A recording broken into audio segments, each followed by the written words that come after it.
जय श्री कृष्णा। राधे राधे। आज 21 जुलाई 2025 को सावन माह का दूसरा सोमवार है। साथ ही आज कामिका एकादशी का व्रत भी रखा जाएगा और आज ही भगवान भोले शंकर को समर्पित सावन माह का दूसरा सोमवार है। तो इस पावन अवसर पर अपने सुनते हैं सोमवार व्रत की कथा। सुख और सौभाग्य में वृद्धि पाने के लिए सावन सोमवार बहुत ही शुभ माने जाते हैं। इस दिन दूध, दही, घी और मिश्री जैसी चीज़ों का दान करने से जातक की कुंडली में शुक्र मजबूत होता है और दाम्पत्य जीवन खुशहाल रहता है। मनोकामना पूर्ति के लिए सावन सोमवार के दिन चांदी के शिवलिंग का शिव मंदिर में दान करें। चांदी का शिवलिंग दान करने से व्यक्ति की सारी मनोकामनाएं पूर्ण होती है। सावन के दूसरे सोमवार के दिन स्नान और पूजा करने के बाद जल में काले तिल मिलाकर भगवान शिव का अभिषेक करना चाहिए और उसके बाद अपने श्रद्धा अनुसार तिल और वस्त्र का दान करना चाहिए। ऐसा करने से जातक को शनि दोष से छुटकारा मिलता है और उसे अपने जीवन में कभी भी आर्थिक तंगी का सामना नहीं करना पड़ता। घर की सुख शांति के लिए सावन सोमवार के दिन गरीबों में वस्त्र का दान करना चाहिए। ऐसा करने से परिवार के सदस्यों के बीच सुख शांति बनी रहती है। तो अब अपने सुनते हैं सोमवार व्रत कथा। सारे शिव भक्त इस कथा को प्रेम भाव से पूरा सुने। कथा को लाइक करें, ज़्यादा से ज़्यादा शिव भक्तों में शेयर करें। शिव जी के आशीर्वाद से आपके सारे मनोरथ पूर्ण हों। बोलो भोले शंकर की जय हो, माँ पार्वती जी की जय हो। एक नगर में एक बहुत ही ईमानदार व्यापारी रहा करता था। उस व्यापारी के पास बहुत सारा धन था। उसको किसी भी चीज़ की कोई कमी नहीं थी। व्यापारी अपने कार्य को बहुत ही ईमानदारी से किया करता था। वह व्यापारी भगवान शिव का बहुत ही बड़ा भक्त था। व्यापारी को एक चीज़ की कमी थी जिसके कारण वह बहुत ही दुखी रहा करता था। उस व्यापारी के कोई संतान नहीं थी। संतान प्राप्ति के लिए वह हर उपाय किया करता था, लेकिन उसे संतान की प्राप्ति नहीं हुई। एक दिन उस व्यापारी को उसके मित्र ने बताया कि तुम ऐसा करो कि सोमवार के व्रत रखना शुरू कर दो। हो सकता है कि भगवान शिव प्रसन्न होकर तुम्हें पुत्र प्राप्ति का वरदान दे। तो अपने मित्र की बात सुनकर व्यापारी बहुत ही प्रसन्न हुआ और घर आकर अपनी पत्नी को सारी बात बताई। संयोग से उस दिन सोमवार था, तो व्यापारी और उसकी पत्नी ने भगवान शिव की पूजा करनी शुरू कर दी और सोमवार के व्रत भी उसी दिन से शुरू कर दिए। व्यापारी पूरे सच्चे मन से भगवान शिव की पूजा किया करता था और दोनों पति पत्नी सोमवार के व्रत करते और व्रत कथा बड़ी ही श्रद्धा भाव से सुनते थे। वह व्यापारी हमेशा सोमवार को मंदिर जाया करता था, सच्चे मन से भक्ति करता था। तो उसकी सच्ची भक्ति देखकर भगवान शिव और माता पार्वती जी दोनों बहुत ही प्रसन्न हुए। माता पार्वती जी ने भगवान शिव से कहा कि स्वामी, व्यापारी जिस मनोकामना के लिए आपके व्रत और पूजा पाठ करता है, तो आप उसकी मनोकामना पूरी करें। तो भगवान शिव ने पार्वती जी की बात सुनकर कहा कि जिसके भाग्य में जितने कर्म होते हैं उसे अपने कर्मों का फल अवश्य भोगना पड़ता है और उन्हीं कर्मों के अनुसार सब निर्धारित होता है कि भाग्य में क्या है क्या नहीं है। जिसके भाग्य में जो होता है उसको वही भोगना पड़ता है। तो माता पार्वती जी ने भगवान शिव से कहा कि व्यापारी की भक्ति आपके लिए बहुत ही अच्छी है। मैं तो कहती हूँ कि इसकी सच्ची भक्ति देखकर इसकी मनोकामनाओं को आप पूर्ण करें। स्वामी, आपके लिए कुछ भी असंभव नहीं है। तो इस तरह बार बार पार्वती जी के हट करने पर शिव जी ने व्यापारी को पुत्र प्राप्ति का वरदान दे दिया। लेकिन भगवान शिव ने माता पार्वती जी से कहा कि मैंने वरदान तो दे दिया है, पर इस व्यापारी का बेटा सिर्फ 12 वर्ष की आयु तक ही जीवित रहेगा। उसके बाद वह मृत्यु को प्राप्त हो जाएगा। व्यापारी माता पार्वती जी और भगवान शिव की बातों को बड़े ही ध्यानपूर्वक सुन रहे थे, लेकिन व्यापारी को इस बातों का कोई दुख नहीं हुआ, बल्कि उसे तो पुत्र प्राप्ति की खुशी हो रही थी। वह खुशी खुशी भगवान शिव की पूजा करता रहा। समय बीतता गया। कुछ समय पश्चात व्यापारी की पत्नी ने एक बहुत ही सुंदर लड़की को जन्म दिया। पूरे नगर में खुशियां मनाई गई। व्यापारी और उसकी पत्नी बहुत ही खुश थे, लेकिन व्यापारी को मन में एक डर भी था। लेकिन वह अपने बच्चे की बाल लीलाओं के सामने अपने दुख को भूल जाता था। दोनों अपने पुत्र के लालन पालन में लग गए। जैसे ही व्यापारी का पुत्र 11 वर्ष का हुआ तो व्यापारी को शिव पार्वती जी की बात याद आ गई। तो उसे यह सोचकर बहुत ही दुख हो रहा था कि अब मैं क्या करूं। तो उसने सोचते सोचते पुत्र के मामा को अपने घर बुलाया और उससे कहा कि तुम अपने भांजे को काशी ले जाओ और वहां पर पढ़ाई करवाओ, और जाते समय रास्ते में यज्ञ करवाते जाना, दान पुण्य करवाना, ब्राह्मणों को भोजन करवाना। इस तरह से सारी शिक्षा देकर व्यापारी ने अपने पुत्र को मामा के साथ बहुत सारा धन देकर विदा कर दिया। मामा और भांजा काशी के लिए निकल पड़े। रास्ते में यज्ञ करवाते, ब्राह्मणों को भोजन करवाते हुए जाने लगे। कई दिनों की यात्रा करने के बाद में दोनों एक नगर में जा पहुंचे। उस नगर का राजा बहुत ही धनी और बलवान था। उस राजा के एक ही पुत्री थी। उस दिन उस राजा की पुत्री का विवाह हो रहा था। राजकुमारी का विवाह जिस लड़के से होने वाला था वह एक आंख से काना था। यह बात दूल्हे के पिता ने राजा से छुपाई थी और इस बात से वो चिंतित था कि कहीं राजा को मेरे बेटे के सच पता चल गया तो वो शादी के लिए मना कर देगा और हमें सजा भी देगा। तो इस तरह वो चिंता के मारे सूख रहा था। जब दूल्हे के पिताजी ने व्यापारी के लड़के को देखा तो मन ही मन एक योजना बनाई। सोचने लगा कि क्यों ना मेरे बेटे की जगह इस लड़के को भेज देता हूँ, शादी इसके साथ करवा दूंगा और इन्हें खूब सारा धन देकर लौटा दूंगा और राजा की बेटी को अपने बेटे के साथ अपने राज्य ले जाऊंगा। तो इस तरह सोचते हुए वह उस लड़के के मामा से बात की। तो मामा थोड़ा रुपए के मामले में कंजूस था। उसने सोचा हमें धन मिल जाएगा, हमारा क्या जाता है, एक रात की बात है, सिर्फ फेरे ही तो लेने हैं। उसने तुरंत हाँ कर दी। लेकिन भांजे को ये बात बिल्कुल भी रास नहीं आई, पर उसने अपने मामा को कुछ नहीं कहा। तो दूल्हे के पिताजी ने फटाफट अपने बेटे के कपड़े और आभूषण लाकर उस व्यापारी के पुत्र को पहना दिए और उसे दूल्हा बनाकर तैयार कर दिया। वह बहुत ही सुंदर लग रहा था। इस तरह राजकुमारी का विवाह व्यापारी के पुत्र के साथ बड़ी ही धूमधाम से हो गया और विवाह होते ही दूल्हे के पिताजी ने लड़के के मामा को खूब सारा धन दिया और जाने के लिए कह दिया। लेकिन व्यापारी का लड़का बहुत ही ईमानदार था।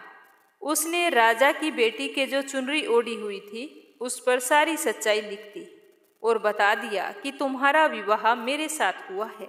तुम्हारी शादी जिस लड़के से की जा रही थी वो एक आंख से काना था। यह कहकर उसने सारी बात बता दी। तो यह सब जानकर राजकुमारी को बहुत ही दुख हुआ। उसने अपने पिताजी को सारी बात बताई। सुबह जब विदाई का वक्त आया तो राजा की पुत्री ने उस राजकुमार के साथ जाने के लिए मना कर दिया और अपने पिताजी से कहा कि मैं इस राजकुमार के साथ नहीं जाऊंगी क्योंकि मेरा विवाह इसके साथ नहीं हुआ है। तो राजा अपनी पुत्री की बात मानकर राजकुमार और उन सभी लोगों को वापस भेज दिया। उधर व्यापारी का पुत्र और उसके मामा दोनों काशी पहुंच गए। काशी पहुंचकर व्यापारी का पुत्र अपनी शिक्षा पूरी करने लगा। 1 वर्ष पश्चात जब व्यापारी का पुत्र 12 वर्ष का हुआ तो उसके जन्म दिवस पर उसके मामा ने यज्ञ करवाने का निर्णय लिया। तो वह यज्ञ करवाने के लिए सारी तैयारियां कर रहा था। तभी उसके भांजे ने आकर कहा कि मामा मेरी तबीयत ठीक नहीं है। तो उसके मामा ने कहा कि कोई बात नहीं बेटा, तुम थोड़ी देर जाकर आराम करो। तो जैसे ही व्यापारी का लड़का आराम करने के लिए कमरे में गया तब भगवान शिव के दिए हुए वरदान के अनुसार व्यापारी के लड़के के 12 वर्ष पूरे हो चुके थे और उसका अंतिम समय भी आ गया था। थोड़ी ही देर बाद व्यापारी के पुत्र की मृत्यु हो चुकी थी। जैसे ही इस बात की खबर उसके मामा को लगी तो वह जोर जोर से रोने लगा और सोचने लगा कि मैं अपने जीजा को जाकर क्या जवाब दूंगा। यह सोचते हुए वह जोर जोर से रो रहा था। तभी अचानक से वहां पर शिव पार्वती गुजर रहे थे। तो रोने की आवाज़ सुनकर माता पार्वती जी ने भगवान शिव से कहा कि किसी के रोने का स्वर आ रहा है। तो भगवान शिव और माता पार्वती जी ने जाकर देखा तो देखते ही भगवान शिव ने कहा कि पार्वती जी, ये तो वही बालक है जिसे मैंने व्यापारी के यहाँ जन्म लेने का वरदान दिया था। आज इसका समय पूरा हो गया है, इसी वजह से इसकी मृत्यु हो गई है। तो माता पार्वती जी कहने लगी कि आप इसे जीवित कर दीजिए, मुझे इसके मामा का रोने का स्वर सुना नहीं जा रहा है। आपके लिए कुछ भी असंभव नहीं है। इसके मामा का यह हाल है तो सोचो, जब इसके माँ बाप को पता चलेगा तो उनका क्या हाल होगा। वो तुम्हारे परम पुजारी हैं। अगर आज आपने इसे जीवित नहीं किया तो हमें कौन मानेगा और कौन हमारी पूजा करेगा। तो इस तरह पार्वती जी के कहने पर भगवान शिव ने व्यापारी के पुत्र को जीवित कर दिया और लंबी आयु का वरदान दिया। तो भोले शंकर के आशीर्वाद से व्यापारी का लड़का फिर से जीवित हो गया। उसे जीवित देखकर उसके मामा की खुशी का कोई ठिकाना नहीं रहा। उन्होंने भली भांति यज्ञ करवाया, ब्राह्मणों को भोजन करवाया, खूब सारी दान दक्षिणा देकर उन्हें विदा किया और उसकी शिक्षा भी पूरी हो गई थी। इसीलिए व्यापारी का लड़का और उसका मामा वापिस अपने काशी से अपने घर की ओर लौटने लगे। तो व्यापारी के बताए अनुसार सभी नियमों का पालन करते हुए अपने घर की ओर जाने लगे। उसी तरह यज्ञ करवाते, ब्राह्मणों को भोजन करवाते, दान दक्षिणा देते। कुछ समय के पश्चात वो दोनों उसी नगर में जा पहुँचे जिस नगर में व्यापारी के पुत्र का विवाह हुआ था। वहां जाकर वो मामा भांजे यज्ञ करवाने लगे। तो उसी यज्ञ में राजा आ पहुँचे। तो उन्होंने जैसे ही उस लड़के को देखा तो तुरंत पहचान लिया। तो उसे पूछा कि क्या तुम्हारी शादी मेरी बेटी के साथ हुई है। तो व्यापारी के लड़के ने सारी बात बता दी। तो यह सुनकर राजा बड़े ही प्रसन्न हुए और उस लड़के को लेकर महल पर आ गए। तो जब राजकुमारी को इस बात का पता चला तो उसकी खुशी का कोई ठिकाना नहीं रहा। राजा ने अपने दामाद को कुछ दिनों तक महल में रखा और फिर खूब सारा धन देकर अपनी बेटी की विदाई कर दी। तो व्यापारी का पुत्र, पत्नी और उसका मामा अपने घर की ओर चल पड़े। उधर व्यापारी और उसकी पत्नी अपने बेटे का इंतजार कर रहे थे। व्यापारी और उसकी पत्नी ने यह संकल्प लिया था कि अगर उसके बेटे की खबर आई कि वह मर चुका है तो हम भी अपने प्राण त्याग देंगे। इस तरह सोचते हुए उनकी आंखों से आंसुओं की धारा बह रही थी। लेकिन गांव वालों ने जब आकर बताया कि तुम्हारा पुत्र आ रहा है और साथ में तुम्हारी पुत्रवधू भी आ रही है, तो यह बात सुनकर व्यापारी को और उसकी पत्नी को बहुत ही खुशी हुई। उन्हें विश्वास नहीं हो रहा था। जैसे ही वो दोनों भागकर बाहर आए और अपने पुत्र और पुत्रवधू को देखा तो बहुत ही खुश हुए। उनकी खुशी का कोई ठिकाना नहीं रहा। व्यापारी ने भागकर अपने पुत्र को गले से लगा लिया। उस दिन पूरे नगर में खुशियां मनाई गई। व्यापारी ने पूरे नगर में भोज का आयोजन किया। उसी रात को जब व्यापारी सो रहा था तो व्यापारी के सपने में भगवान शिव आए और भगवान ने व्यापारी से कहा कि तुमने सोमवार का व्रत रखा था, जिसकी वजह से मैं बहुत ही प्रसन्न हुआ हूँ और तुम्हारी भक्ति को देखकर मैंने तुम्हारे पुत्र को लंबी आयु का वरदान दिया है। अब तुम मांगो, क्या मांगते हो। मैं तुम्हारी सेवा भक्ति से बहुत ही प्रसन्न हूँ। तो व्यापारी हाथ जोड़कर कहने लगा कि हे भगवान, मुझे कुछ नहीं चाहिए। मेरे पास आपका दिया हुआ सब कुछ है। हर व्यक्ति के लिए संतान सुख से बढ़कर दूसरा कोई सुख नहीं होता, इसीलिए तुम ऐसा वरदान दो। अगर कोई निसंतान दंपति तुम्हारा व्रत करे और व्रत कथा सुने तो उन्हें संतान की प्राप्ति अवश्य हो। तो भगवान भोले शंकर कहने लगे कि ठीक है, आज के बाद जो भी व्यक्ति सोमवार का व्रत रखेगा और इस कथा को सुनेगा उसकी सारी मनोकामनाएं पूर्ण होगी। तो इस तरह का आशीर्वाद देकर भगवान शंकर व्यापारी के सपने से अंतर्ध्यान हो गए। तो इस तरह शिव जी की पूजा और व्रत करने से व्यापारी को संतान की प्राप्ति हुई। फिर वह अपने समस्त सुखों को भोगता हुआ अंत में शिवलोक को गया। बोलो भोले शंकर की जय हो। बोलो माता पार्वती जी की जय हो। तो अब अपने सुनते हैं एक सच्चे शिव भगत की कथा। एक नगर में भगवान शिव का एक भव्य मंदिर था, जहां हर वर्ष दूर दूर से भक्तजन शिव जी के दर्शन करने के लिए आते रहते थे।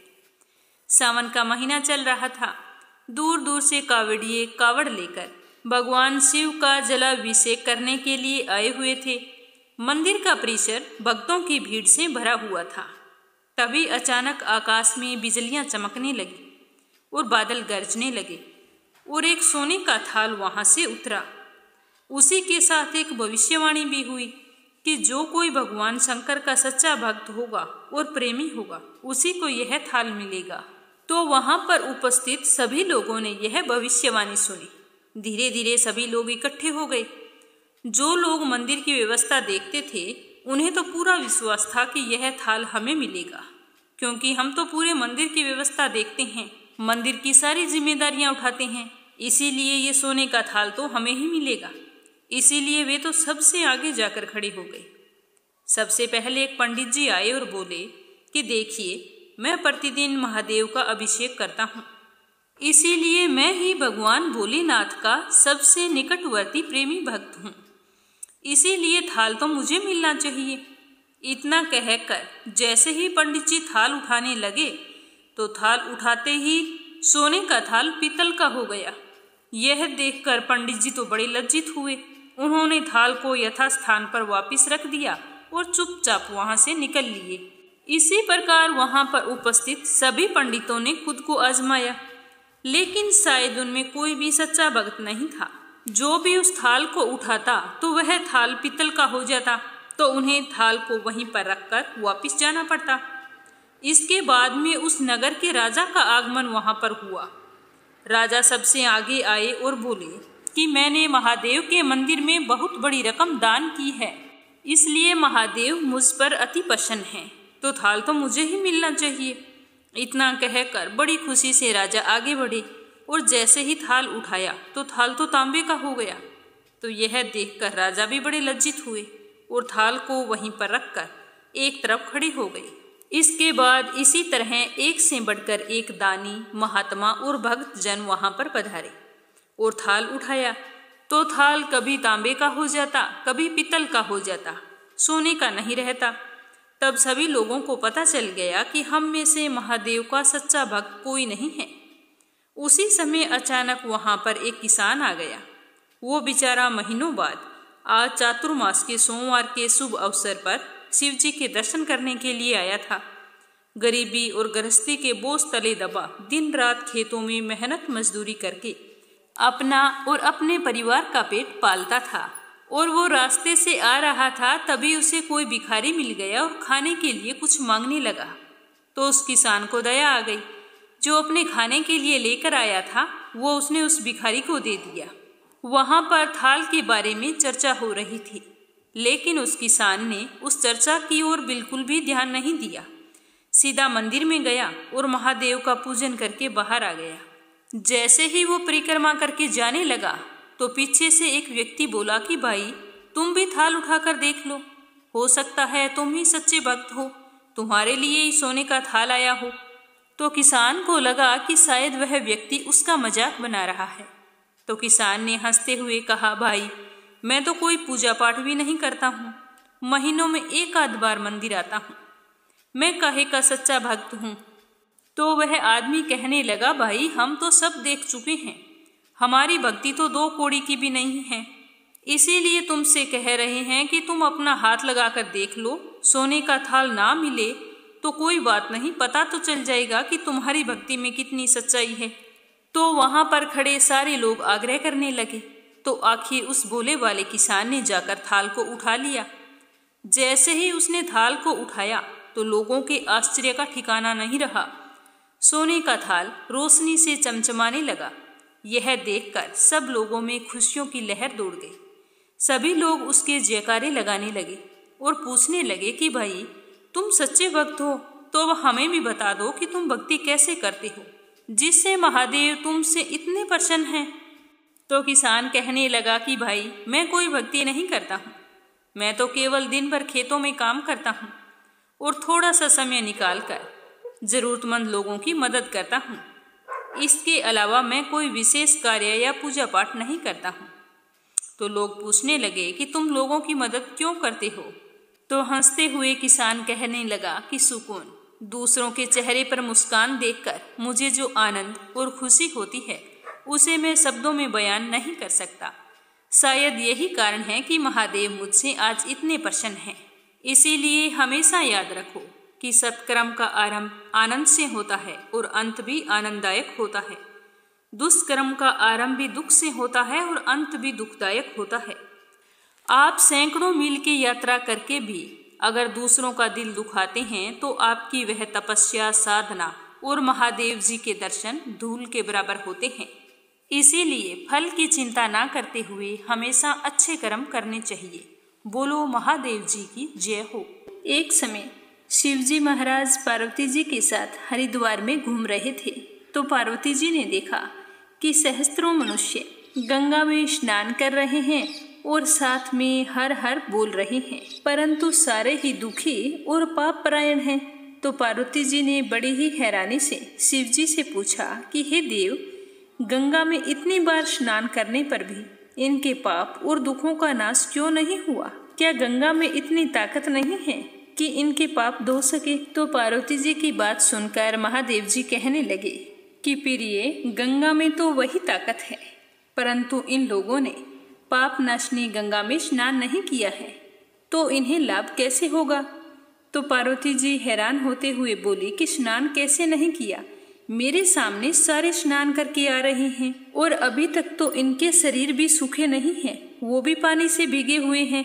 आप कैसे कह सकते हो कि ये गंगा में स्नान करके नहीं आ रहे? तो शिवजी बोले कि ये केवल जल में डुबकी लगाकर आ रहे हैं। मैं तुम्हें इसका रहस्य कल समझाऊंगा। तो पार्वती जी तो जानने के लिए बड़ी ही बेसब्री से इंतजार कर रही थी। दूसरे दिन सुबह हुई तो बड़े जोरों की बरसात हो रही थी। गलियां सारी कीचड़ से भरी हुई थी। एक चौड़े रास्ते में एक गहरा गड्ढा था जो चारों ओर से लपटीले कीचड़ से भर रहा था। शिवजी ने अपनी ही लीला से वृद्ध रूप धारण किया और बेचारे मनुष्य की तरह उस गड्ढे में जाकर ऐसे पड़ गए जैसे कोई मनुष्य चलता चलता गड्ढे में गिर पड़ा हो और वह निकलने की कोशिश कर रहा है और निकल नहीं पा रहा है। और उससे पहले पार्वती जी को उन्होंने यह समझाकर उस गड्ढे के पास बिठा दिया था कि देखो, तुम लोगों को सुना सुना कर यूं पुकारती रहना कि मेरे वृद्ध पति अचानक से गड्ढे में गिर पड़े हैं, कोई पुण्य आत्मा इन्हें निकालकर इनके प्राण बचाए और मुझ असहाय की सहायता करे। शिवजी ने यह और भी समझा दिया कि जब कोई गड्ढे में मुझे निकालने को तैयार हो तो इतना और कह देना कि भाई, मेरे पति सर्वथा निष्पाप हैं, इन्हें वही छुए जो निष्पाप हो। यदि आप निष्पाप हैं तो ही इनके हाथ लगाइए, नहीं तो हाथ लगाते ही आप वशम हो जाएंगे। तो पार्वती जी ने कहा कि ठीक है। ऐसा कहकर वो गड्ढे के किनारे बैठ गई। तो वहां से आने जाने वाले लोगों को शिवजी के कहे अनुसार सुना सुना कर कहने लगी कि कोई मेरी सहायता करो, मेरे वृद्ध पति को इस गड्ढे से बाहर निकालो, मेरी असहाय की सहायता करो। तो वहां पर गंगा जी में स्नान कर करके लोगों की टोलियां आ रही थी। यूं सुंदर युवती को बैठी देखकर कईयों के मन में पाप आया, तो कई लोग लज्जा से डरे, तो कईयों को कुछ धर्म का भय हुआ, तो कई कानून से डर गए और कई लोग पार्वती जी को कहने लगे कि मरने दो बुड्ढे को, उसके लिए क्यों रोती हो, तुम हमारे साथ चलो। थोड़ी देर बाद में कुछ दयालु सच्चरित्र पुरुष थे, उन्होंने करुणावश युवती के पति को निकालना चाहा।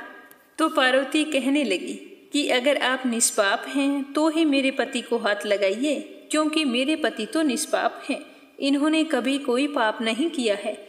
अगर कोई पापी मनुष्य इन्हें छुएगा तो वो इसी समय भस्म हो जाएगा। तो पार्वती के वचन सुनकर वो रुक गए और सोचने लगे कि हम गंगा में स्नान करके तो आए हैं, पर क्या हुआ, पापी तो हैं ही, कहीं होम करते हाथ न जल जाएं। ये सोचते हुए आगे चले गए।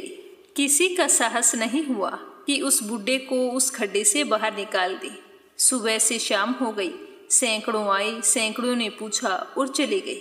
तो शिवजी कहने लगे कि पार्वती देखो, आया कोई गंगा में नहाने वाला। थोड़ी देर बाद में एक जवान हाथ में लोटा लिए हर हर करता हुआ निकला तो पार्वती ने उससे वही बात कही तो युवक का हृदय करुणा से भर गया। उसने शिवजी को निकालने की तैयारी की तो पार्वती ने उसे रोक कर कहा कि अगर तुम निष्पाप हो तो ही मेरे पति को हाथ लगाना, अन्यथा हाथ लगाते ही तुम भस्म हो जाओगे। तो उसने उसी समय बिना किसी संकोच के दृढ़ निश्चय के साथ पार्वती से कहा कि माता, मेरे निष्पाप होने में तुम्हें संदेह क्यों होता है? देखती नहीं हो मैं अभी गंगा नहाकर आया हूँ। भला गंगा में गोता लगाने के बाद भी कभी पाप रहते हैं?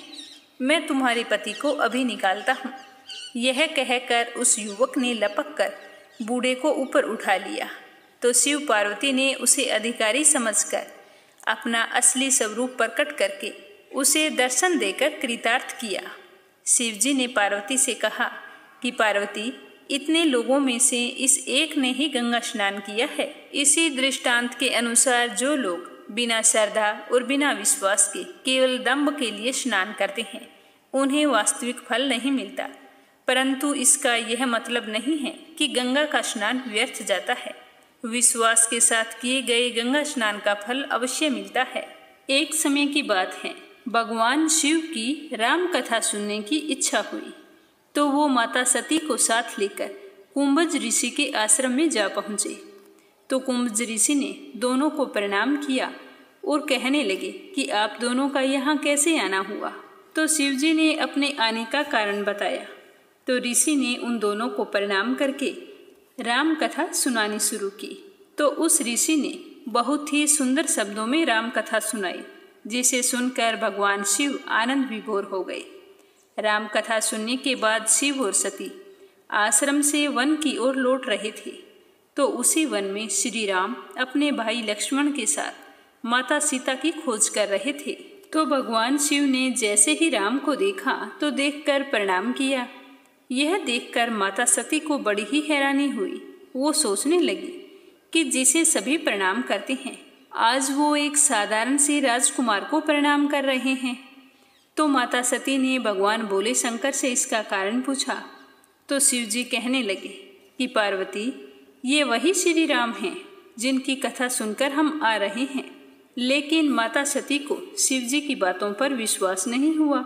उनके मन में शंका उत्पन्न हो गई और सोचने लगी कि मैं श्री राम की परीक्षा लूंगी। तो शिवजी ने कहा कि तुम ऐसा मत करो, तुम्हारा ऐसा करना ठीक नहीं होगा। लेकिन पार्वती ने तो भगवान श्री राम की परीक्षा लेने की मन में ठान ली थी। तो वो शिवजी को वहीं पर छोड़कर वन में चली गई और वहां जाकर सीता माता का रूप धारण करके वन में जाकर उसी जगह पर बैठ गई जिधर भगवान श्री राम और लक्ष्मण आ रहे थे। जैसे ही श्री राम ने माता सीता के रूप में सती को देखा तो उन्होंने प्रणाम किया और कहने लगे कि माता, आप इस समय अकेले वन में क्या कर रही हैं? महादेव जी कहाँ हैं? तो सती ने यह सुनकर मान लिया कि श्री राम सच में विष्णु जी के अवतार हैं। अपने पहचाने जाने पर सती को बहुत ही शर्मिंदगी महसूस हुई और वो शिव शंकर के पास कैलाश पर्वत पर लौट आई। तो आते ही महादेव ने पूछा कि आप परीक्षा ले आई? तो माता सती ने झूठ बोल दिया कि मैंने कोई परीक्षा नहीं ली। लेकिन महादेव तो अंतर्यामी हैं, वो सब कुछ समझ गए कि सती झूठ बोल रही है। इससे भगवान भोले शंकर को बड़ा ही दुख हुआ क्योंकि सती ने माता सीता का रूप धारण किया था जो उनकी माँ है। अब सती को पत्नी के रूप में स्वीकार करना भगवान भोले शंकर के वश में नहीं था, इसीलिए उन्होंने सती का मानसिक रूप से त्याग कर दिया। इसके बाद भगवान शिव मन ही मन माता सती से विरक्त हो गई। माता सती को अपनी गलती का बहुत ही एहसास हुआ, लेकिन अब क्या हो सकता था। भगवान शिव तो समाधि में लीन हो गए, हजारों वर्षों तक तपस्या करते रहे। जब भगवान शिव की तपस्या पूरी हुई और उन्होंने अपनी तंद्रा भंग की तो उसी समय सती के पिता राजा दक्ष ने एक यज्ञ का आयोजन किया था जिसमें भगवान शिव और सती को नहीं बुलाया था। लेकिन सती भगवान शिव से मान मनमार करके बिना बुलाई अपने पिता के घर चली गई।